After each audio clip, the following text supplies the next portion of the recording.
النهارده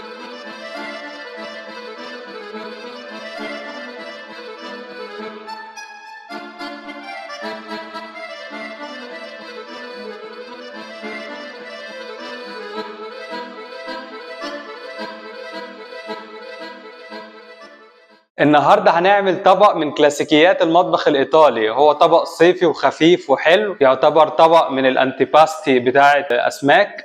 وأنتيباستي زي ما اتفقنا قبل كده ده معناه اللي هو الطبق الأبيتايزر اللي هو قبل الأكل. فيلا نشوف الطبق بيتعمل إزاي ونفهم يعني إيه بولبو باتاتي. أنا إيساك وده مطبخ لا فوركيتا.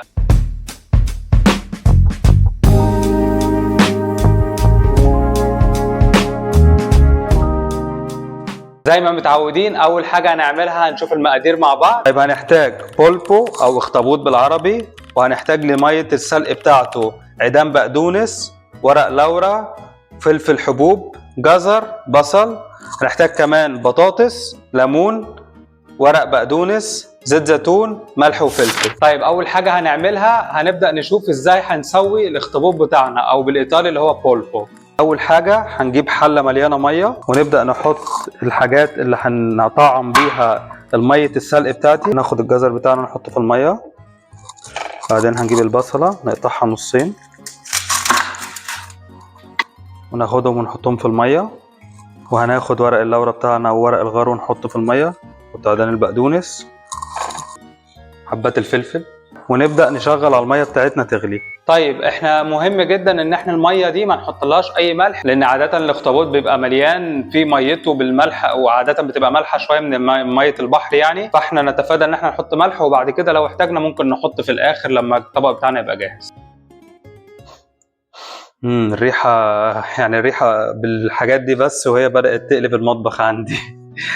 طيب زي ما انتم شايفين الميه دلوقتي بدات تغلي، فاحنا هنبتدي نمسك الاخطبوط بتاعنا وهنعمل حركة مشهورة جدا بتتعمل هنا علشان خاطر نخلي رجلين الاخطبوط تبقى معوجة كده واخدة شكل كيرفات. هنبدأ نمسك الاخطبوط بتاعنا وننزله، 1 2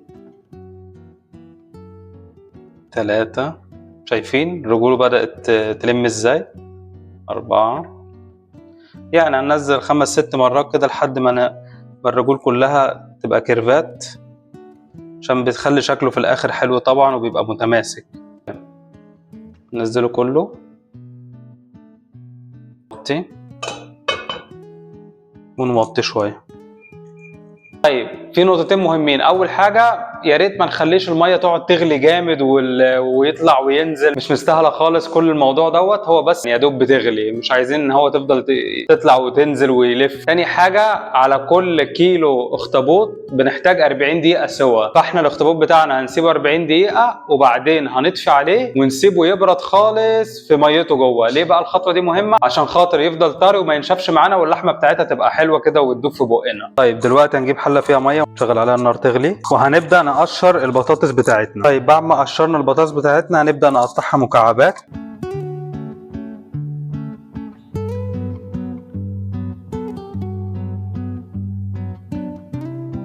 طيب تمام، دلوقتي انا خلصت وابدا انزل بالبطاطس بتاعتي. طيب تمام، دلوقتي هنسيب البطاطس بتاعتنا تستوي، بس اهم حاجه ان احنا ما نوصلهاش ان هي تبقى مهريه او مستويه على الاخر او حتى مستويه بالظبط. لو نطلعها يبقى فاضل يعني 4 5 دقائق كده، بحيث ان هي لما هتقعد بره هتفضل تبرد، وهي وبتبرد هتفضل تكمل سواها، فانا مش عايزها ان هي تتفتت وتبقى بوريه، انا عايز البطاطس تبقى ماسكه نفسها، فهنطلعها قبلها بشويه، واخر 3 4 دقائق دول هتكملها بره وهي بتبرد.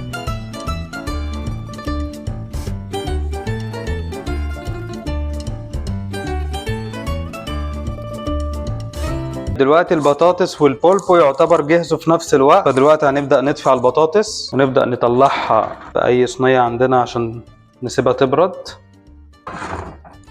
عشان أوريكم اللي أنا كنت أقصده. شايفين البطاطس يعني لسه فيها حتة صغيرة كده، فاضلها 3 4 دقايق تستوي، فهي دلوقتي عقبال لما تبرد هتبقى مستوية على الآخر. نيجي للبولبو نعرف ان هو استوى منين، نحط الشوكة لو دخلت بكل سهولة كده وخرجت من غير ما نحس احساس كاوتش يبقى هو كده تمام. نطفي عليه زي ما احنا اتفقنا ان احنا بعد ما نطفي على البولبو او الاخطبوط بتاعنا لازم نسيبه في الميه بتاعته وما نطلعهوش لحد ما يبرد خالص او يبقى دافي. يعني الموضوع دوت هيحتاج مثلا من 20 ل 30 دقيقه، وبعدين هنطلعه ونقطعه ونكمل الوصفه بتاعتنا. طيب لحد ما البولبو او الاخطبوط بتاعنا يبرد في الميه بتاعته هنبدا نحضر الكونديمنتو او اللي هو دريسنج اللي هنبدا نحطه في السلطه بتاعتنا. فدلوقتي هنبدا نقطع البقدونس بتاعنا. دلوقتي نيجي لليمون. اول حاجه هنعملها هنبدا نبشر قشر الليمون، وناخد بالنا ما نبشرش الحته البيضاء، هنبشر بس الجزء الاصفر علشان خاطر ده اللي فيه الريحه. الابيض دوت هيسيب معاكم مرار، فاحنا نقشر بس قشره الليمون من بره. نقطع الليمون بتاعنا عصر. دلوقتي عدى حوالي نص ساعه، هنطلع الاخطبوط بتاعنا. طبعا ميه الاخطبوط دي يعتبر هنا بيقولوا عليها ميه ذهب، يعني ما تترميش، لان احنا ممكن نعمل بيها حاجات كتير. ممكن نعمل بيها ريزوتو، ممكن نعمل بيها باستا، ممكن نعمل بيها في زي حاجه اسمها مايونيز معمول من ميه الاخطبوط. استخدام من الاستخدامات اللي ممكن نستفاد بيها من ميه الاخطبوط. طيب اول حاجه هنقطع الراس بتاعته، بعد كده نقطع الاخطبوط بالنص، نبدا نقطع رجل من بتوع الاخطبوط نفصلهم، وهنبدأ نقطعه قطع على قد ما نقدر يبقى نفس حجم البطاطس، ونحطه في الوعاء اللي هنقلب فيه. تمام. دلوقتي ننزل بالبطاطس بتاعتنا، وهنحضر الصلصه اللي هنعمل بيها الدريسنج. هي عباره عن زيت وليمون نفس الكميه، فانا حطيت اوريدي هنا زيت الزيتون قد الليمون الاتنين 60 جرام، شويه ملح، شويه فلفل. تمام. وهنبدأ نمسك ونرج كده جامد لغايه لما يوصل معانا بالمنظر ده. طبعا الموضوع ده ممكن تعملوه في اي حتى علبه عندكم، مش لازم ازازه بالمنظر ده يعني. وهنبدا ننزل بيها. اوكي انا مش هخلصها كلها عشان احط شويه في الاخر. بقدونس، بشره الليمون، وهنبدا نقلب.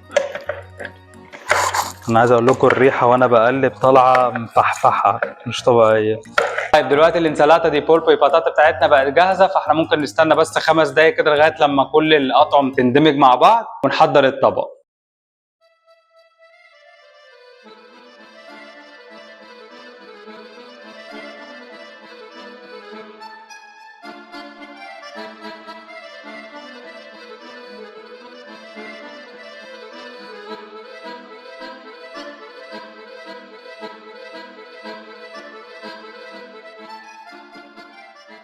وبكده الطبق بتاعنا بقى جاهز، يلا ندوق. ناخد واحدة البولبو باتاتا. رهيبة. عايز اقول لكم ان البولبو او الاخطبوط طالع طري وجوسي في البق بطريقة مش طبيعية مع البطاطس. بجد يا جماعة الطبق ده لازم تجربوه. ده اصلا كان طبق اصوله من الجنوب، وكانوا عادة بيعملوه في الاعياد، فهو يعتبر طبق ملوكي، ففعلا طبق لذيذ وخفيف وهيبقى حلو في الصيف. لو في اي وصفة تانية عايزين تشوفوها عرفوني تحت في الكومنتات. لو عجبكم الفيديو ما تنسوش تدوسوا لايك، تعملوا سبسكرايب في القناة. هستناكم في وصفة جديدة مع مطبخ لافوركيتا. تشاو.